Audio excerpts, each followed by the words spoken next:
Metro City, a well-known crime capital, has been ruled by violence and death for many years. One of the arcade's biggest coin eaters comes to games consoles, and you may think that something of this magnitude would barely squeeze onto a 16-bit cartridge. Well, it had a few interesting ports like the Commodore 64 and the Super Nintendo version. Although it's a great port, it suffers one big letdown, and that it only has two playable characters, Haggar and Cody. Unless you were loaded, you could have bought a second copy where you can play as Guy. But the one that stood out to me was the 32-bit version on the Mega CD. In this version you get all three characters to choose from. But is this game any good? Even if you are shit at this game, you can't help but love it. This stood out in arcades like a bar of gold in horse shit. In this port you still get the original intro, but there's a guy that narrates the story and voices for the characters. Mayor Mike Haggar's daughter Jessica has been kidnapped by the Mad Gear gang.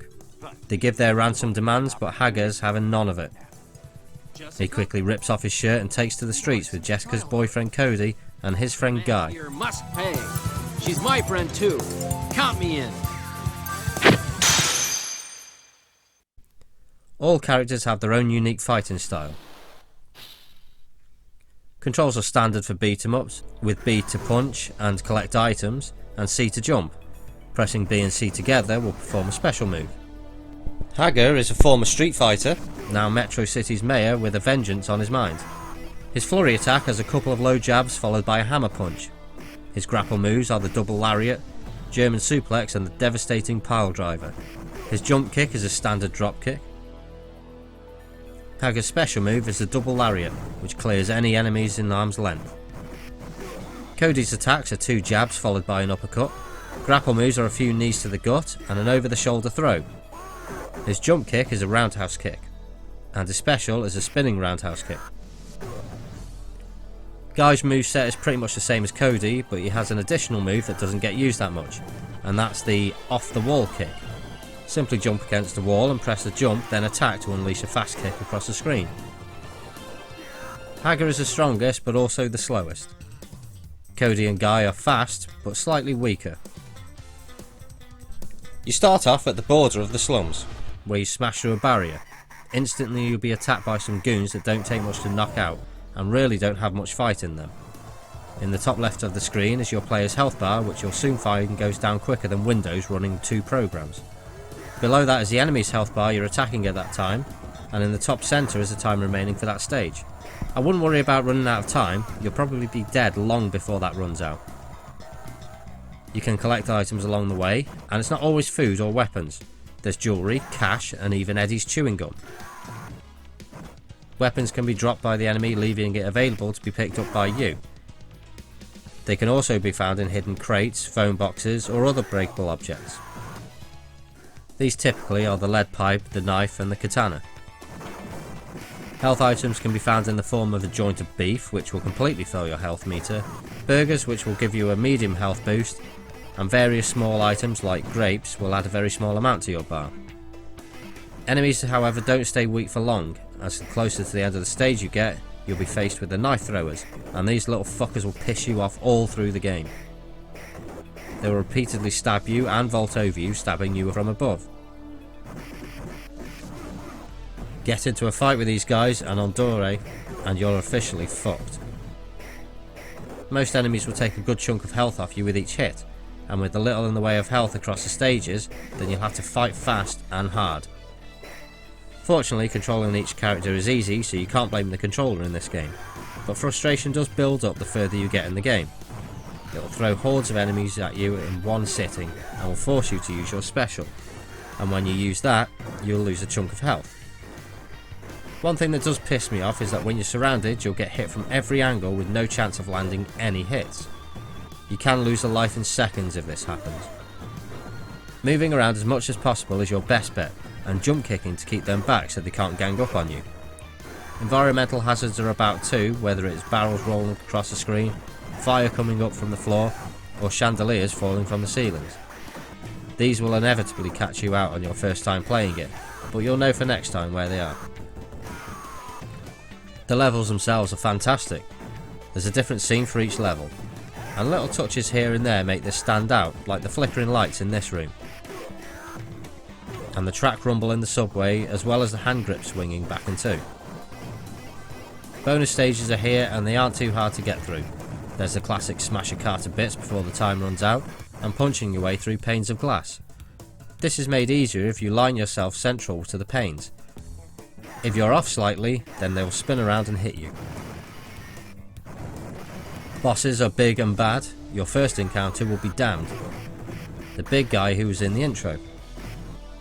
He's easy enough to defeat, but when it comes to the bosses after is where it gets tough. Big Eddie has a gun to keep you away, so attacking can be extremely hard to do. If you are hard enough, you'll get through to Belga, who for some reason has a crossbow as preferred weapon.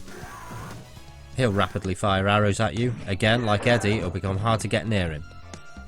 If you do gain the upper hand, then you'll launch him through the window and let him fall to his death. Damsel is rescued, etc, etc.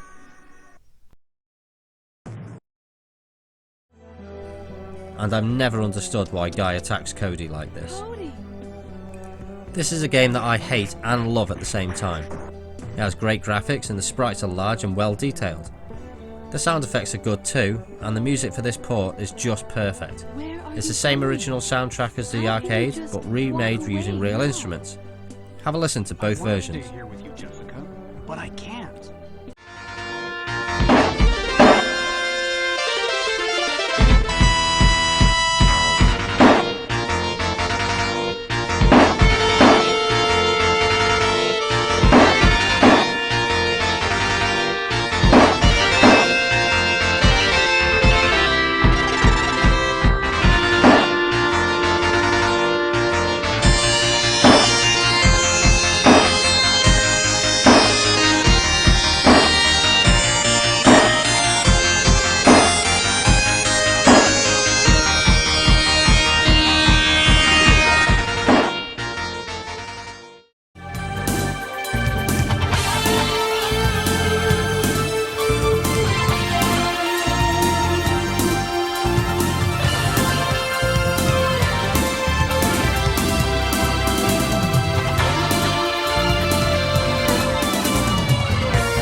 This port is probably the closest to the arcade you'll find on a home console.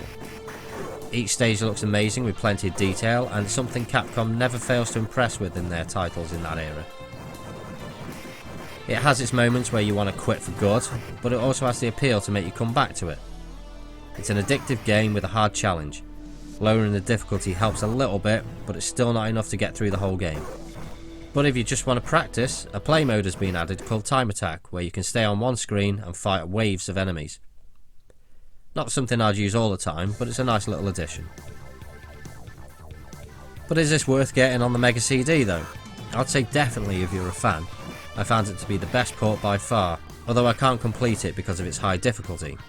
However, if you do like the game and don't want to pay a high price for it, then I'd recommend Belt Action on the PlayStation 4, which has the arcade version on there and Infinite Continues.